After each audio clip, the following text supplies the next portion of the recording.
way over capacity in Baltimore. They only bring in 10 people at a time. That's how small it is. So we're sitting in, or standing in the parlor right now. So this is where Poe would have entertained his guests, maybe reading poetry or talking about the politics of the day, maybe talking about his literature. I have a feeling he'd probably be talking about somebody else's literature. Now, at this time, this was before the publication of The Raven. At this time, Poe's audience probably knew him better as a critic rather than a writer of short stories and poetry. And today he's considered to be our first important American critic in the sense that he truly evaluated literature.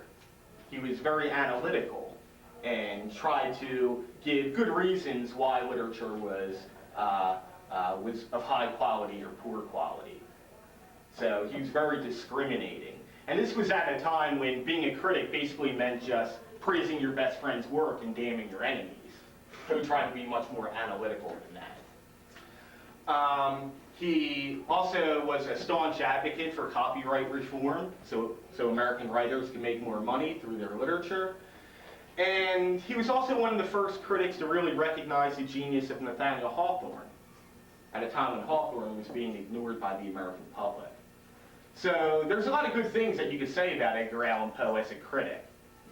Unfortunately, his contemporaries didn't have too many good things to say about him. Although he was a brilliant critic, he tended to be a very harsh critic, and he made a lot of enemies. In fact, he was nicknamed the Tomahawk Man because he had scalped so many writers. And some of them were among the finest writers of his day. Washington Irving, James Fenimore Cooper. He even went so far as to accuse Henry Wadsworth Longfellow of plagiarism. Now, Longfellow was extremely popular, especially in New England and New York, so this really upset a lot of people. But Poe played up to the controversy, and he even went so far as to take Longfellow's Midnight Mass for the Dying Year and printed it beside Alfred Lord Tennyson's The Death of the Old Year, similar in titles, and line by line pointed out the similarities to prove that Longfellow was a plagiarist. So the Longfellow Wars went on for quite a long time. In fact, an anonymous writer came to Longfellow's defense, a man who called himself Udis, which is Greek for nobody. And this person zealously defended Longfellow from Poe's accusations.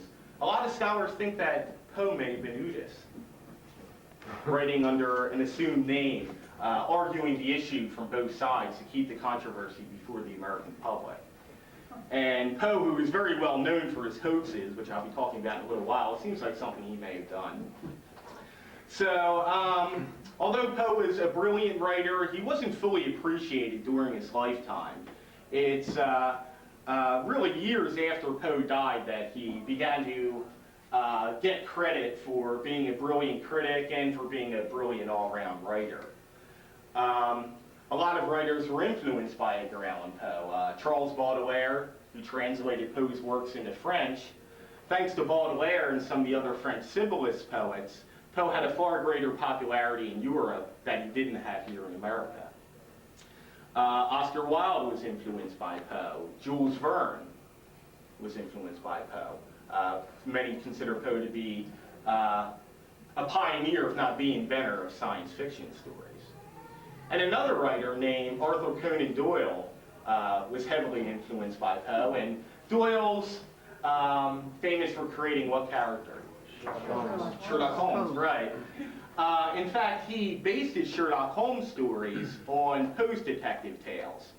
Poe wrote 3 detective tales. The Murders in the Rue Morgue is probably the most popular, but also The Purloined Letter and The Mystery of Marie Roget. Marie Roget is based on an actual unsolved murder, so it's Poe's attempt to solve a true mystery. Now, Poe's detective, he's a Frenchman named César Auguste Dupin, was clearly the model for the Sherlock Holmes character. Dupin is brilliant yet eccentric. He has amazing analytical powers, which he calls ratiocination. He smokes a pipe.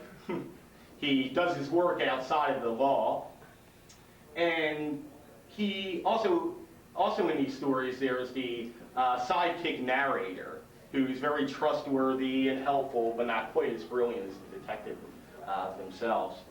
So you can see a form of literature that begins with Edgar Allan Poe, and is still tremendously popular today, not only in fiction, but also in movies and on television. In fact, the Mystery Writers Association of America, they hand out Edgars to their award winners, their version of the Oscar, Little Bust of Poe. So that's another fitting tribute to Poe being the inventor of that genre of literature. Well, what I'd like to do now is show you a little detective work that our architects did here in the Poe kitchen.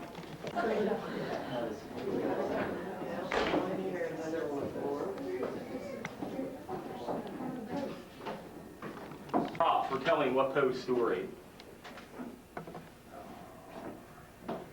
The Pit and the Pendulum? Right, great. Nasty rat scene in that story, so we often use this as a prop for telling that story to school groups. Us friendly park rangers scaring the hell out of these poor kids.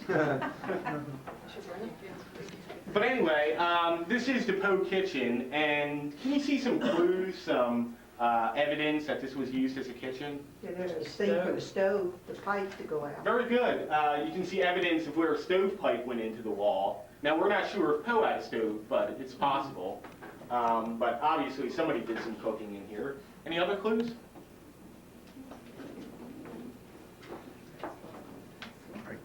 The cooking fireplace. Yeah, the fireplace with the hearth coming out from it. Ideal for cooking. Any others? Okay, the pantry with the red and this little plate lip in the back for stacking plates upright. How about over here? We have the stairs leading to what room? Basement. Right, why would that be a clue? Food storage. Exactly. For the cellar is the coldest part of the house, so it was used as the food storage area. Okay, so not the Pit and the Pendulum. Amontillado. Well, we'll Black see. cat, the We'll black see. cat. We'll see. I don't want to let the cat out of the bag too soon, Yeah, okay. so to speak. So we'll be going down there in a little while. But, oh yeah, that detective work I was referring to, you can see how the walls have been scraped here. Our architects scraped through 17 layers of paper, paint, and plaster to see if they can find a pattern that was here in Poe's time. Must have been a very arduous task. This was a new house when the Poes were living here, so there was a very good chance that the bottom layer would have been here in Poe's day. And it appears to be a greenish paint on all these walls here. And over top of these, so many different cases. Some of us make the case that Virginia slept here because of the warmth of the fireplace. But then others argue that traditionally the man had the largest bedroom. So maybe this is where Poe slept, and Virginia slept away. Thinking of something. Okay. Just to let you know, in a couple weeks, we're going to, when October gets here, we're going to be commemorating Poe's death with a special program called In the Master's Ghastly Grip, the terror of Edgar Allan Poe. The program commemorates Poe's death, but it also gets people in the spirit for Halloween. What it is a candlelight tour of the house.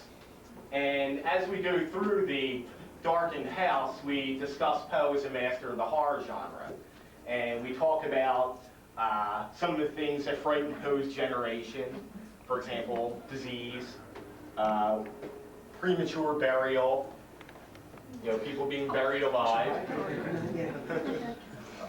Those types of themes that are demonstrated in Poe's literature. And we talk about the fears that we have today in the 1990s. So sort of an intellectual discussion on fear.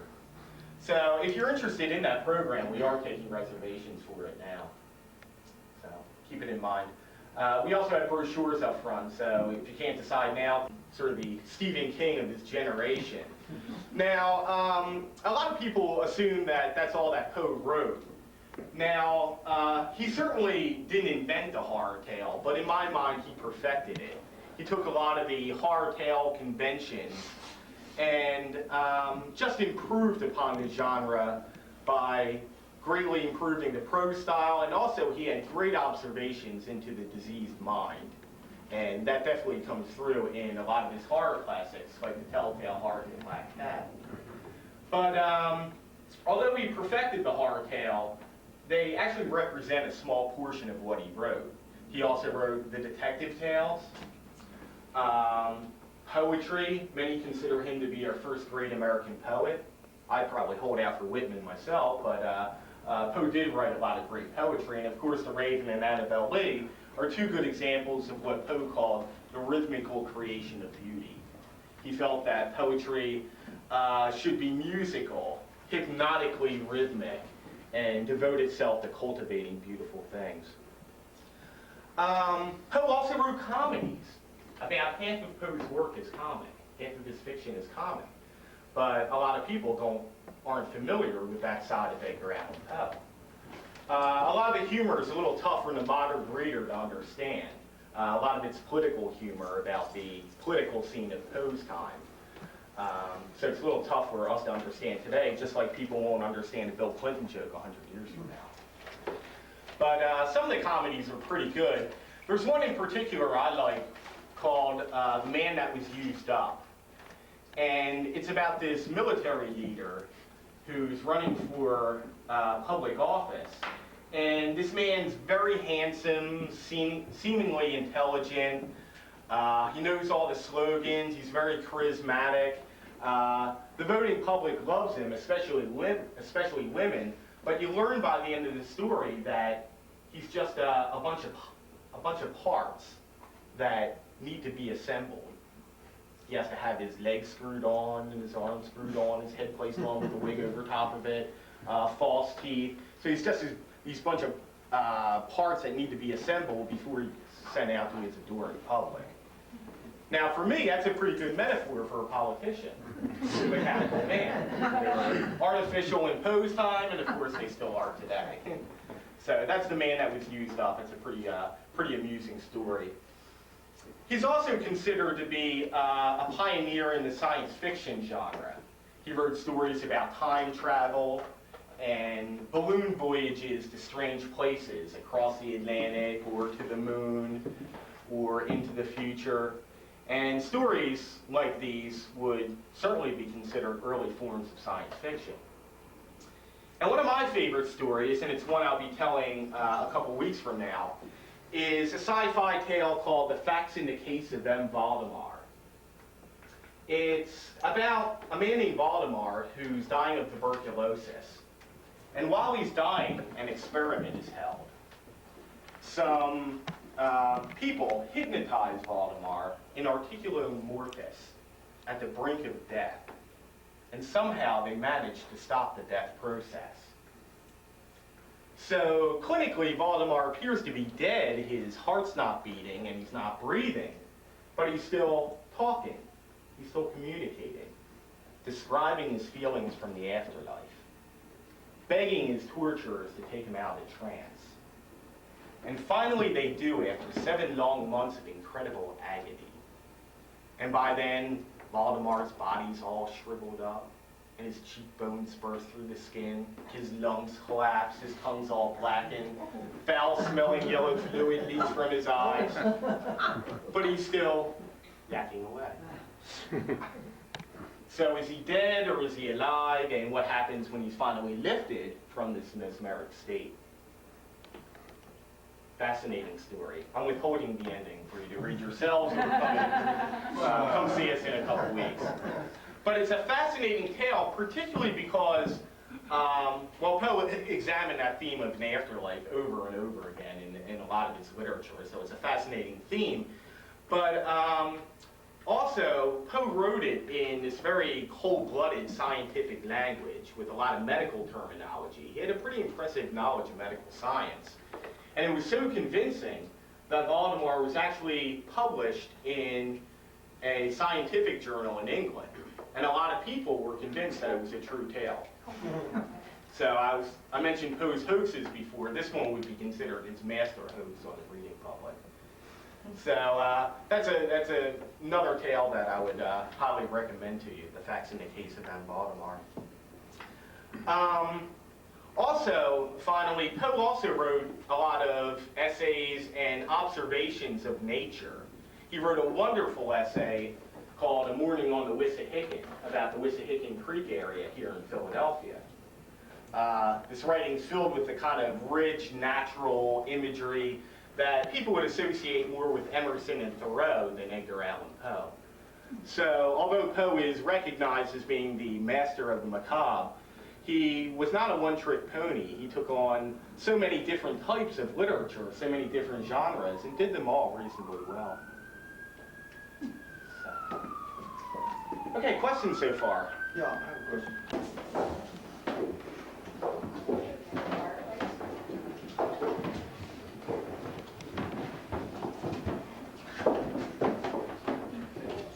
Now, some of our historians feel that this may have been Virginia's work because you can see a stovepipe over the top of the fireplace.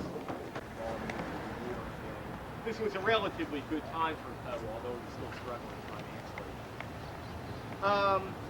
Actually, this wasn't part of the city of Philadelphia in Poe's time. This was a suburb called Spring Garden District. Yeah, it's changed a lot since then. Already by Poe's time, though, Spring Garden District was fairly well populated. There were about 30,000 people living here, and it became part of the city when the city was consolidated 10 years later. A lot of working class folks in this area, merchants, tradespeople, and just to describe the neighborhood for you, this used to be a paved road called Wister Street. So back in Poe's time, you two would have gotten run over by a horse and carriage on Wister Street. So Poe's address would have been 7th and Wister. Over on the corner here, there used to be a tobacco store with a one-room schoolhouse over top of it. I read accounts of people remembering seeing the Poes on their way to school, so I guess that's where they went. Spring Garden Street was the public market area, where merchants would sell food and clothing. And very convenient for Poe being so close to the marketplace. And over by the Gill House, there was an inn with a stable. And I'm sure Poe had frequented that inn a few times with some of his drinking buddies. Buddies. Oh, by the way, there were a couple pretty well-known literary figures who lived in this area at the same time that Poe did. George Graham, Poe's one-time employer at Graham's Magazine, who Poe continued to be pretty tight with even after he left that publication. Graham lived about a block away over on Franklin and Buttonwood Street. Louis Godey, the owner of the phenomenally popular Godey's Ladies book, lived over near 6th and Spring Garden. And George Lepard, who I mentioned earlier, the very popular novelist who wrote The Quaker City, he lived down at 7th and Callow Hill Street. Now, like I said, most people don't recognize Lepard's name today. He's been kind of a forgotten figure, but he'll always be remembered by the park rangers down at the Liberty Bell, because he's basically the one who started the myth that the Liberty Bell rang on July 4th, 1776.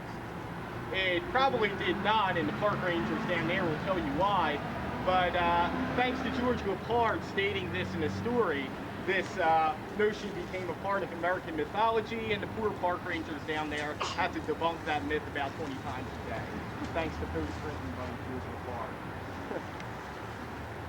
Lepard. So there's Spring Garden District for you. Here we have a statue with a raven.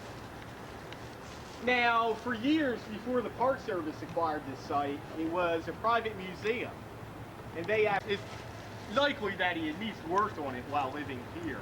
However, it wasn't published until Poe was living in New York in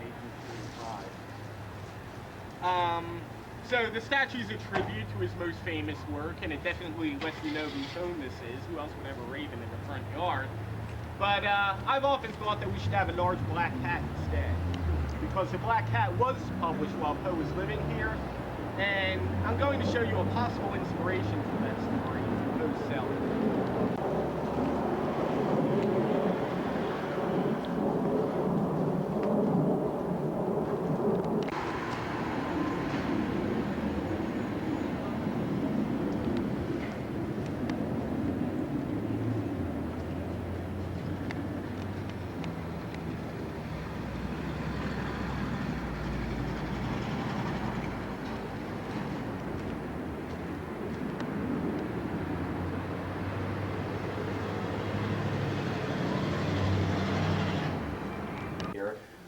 possibly The Telltale Heart, depending on when Poe moved in.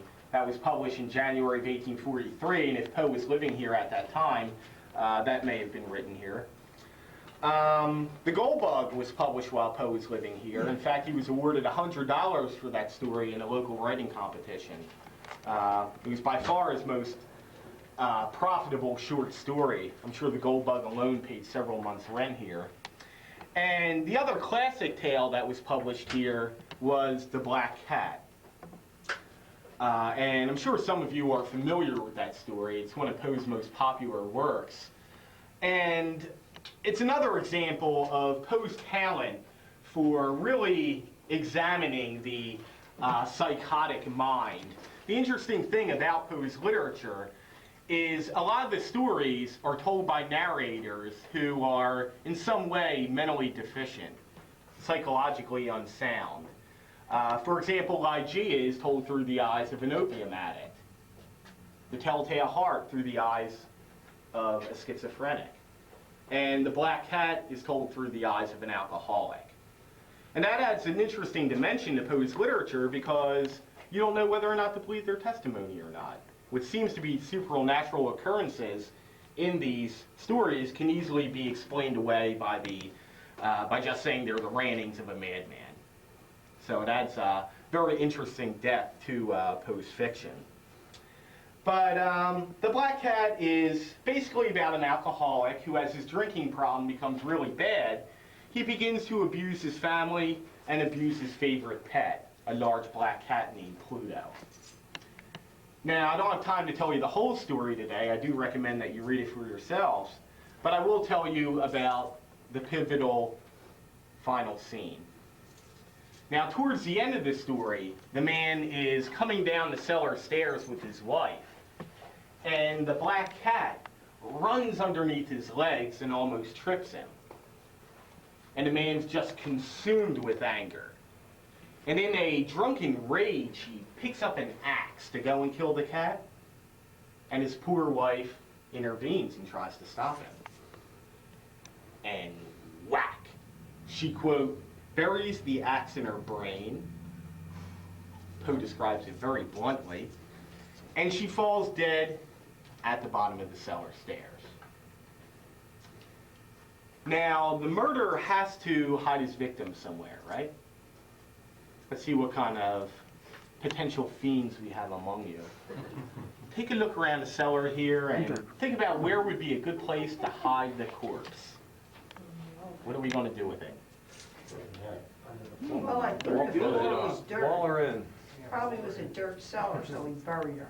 Chop her up a little bit. He considers that. He considers burying her underneath the floor, but then Poe did that in The Telltale Heart like Okay. 6 months earlier and didn't like to repeat himself. He also considers burning it, packing it up in a box and having somebody take it from the house, mailing it out UPS, I guess.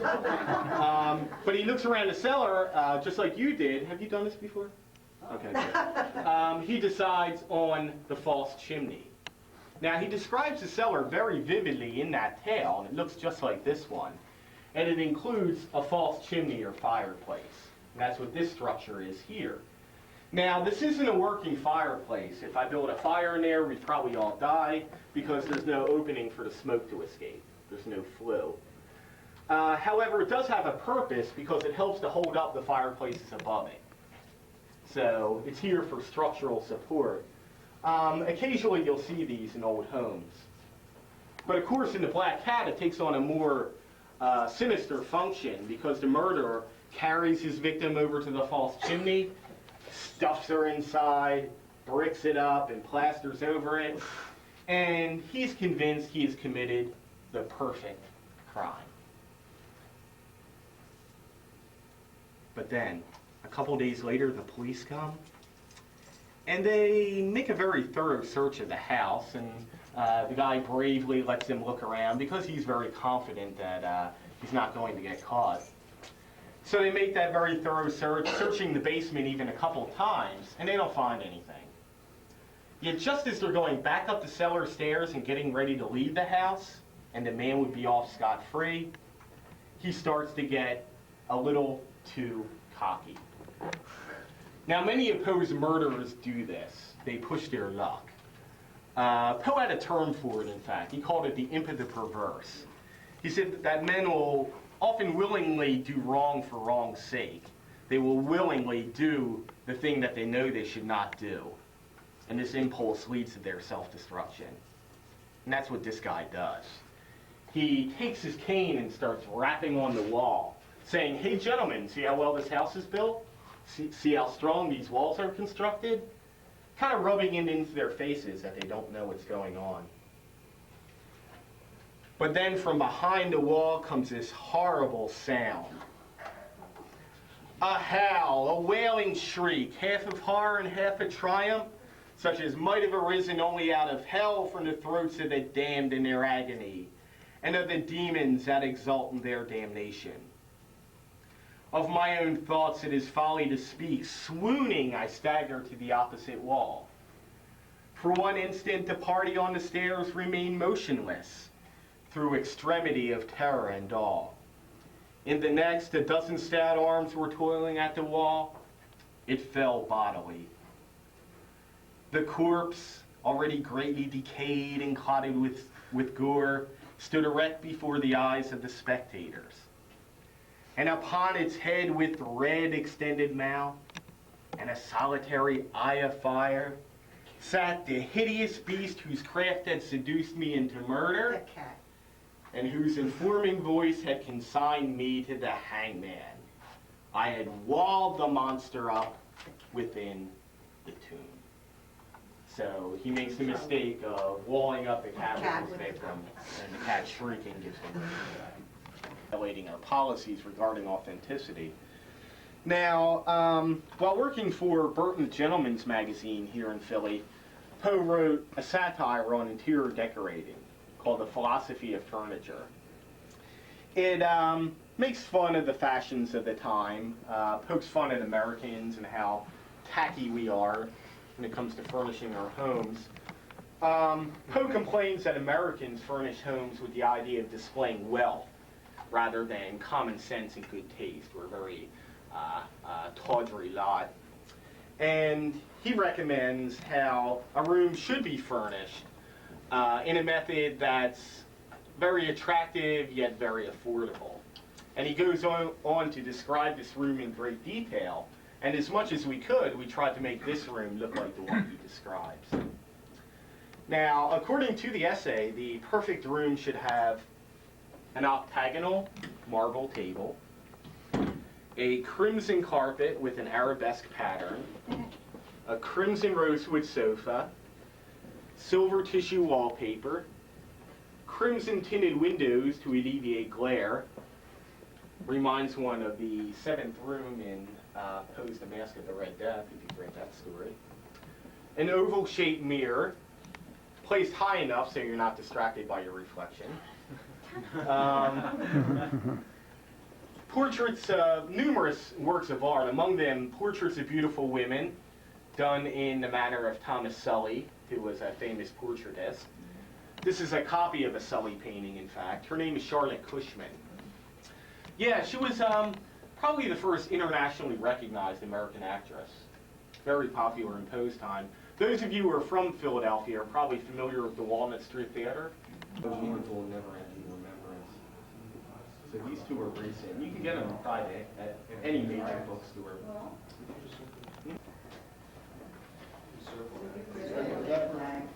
Thank you. It's always 7. I'm glad you enjoyed it. And if you get a chance to come back for the candlelight tours, we are taking reservations. Thanks a lot. Oh, you're welcome.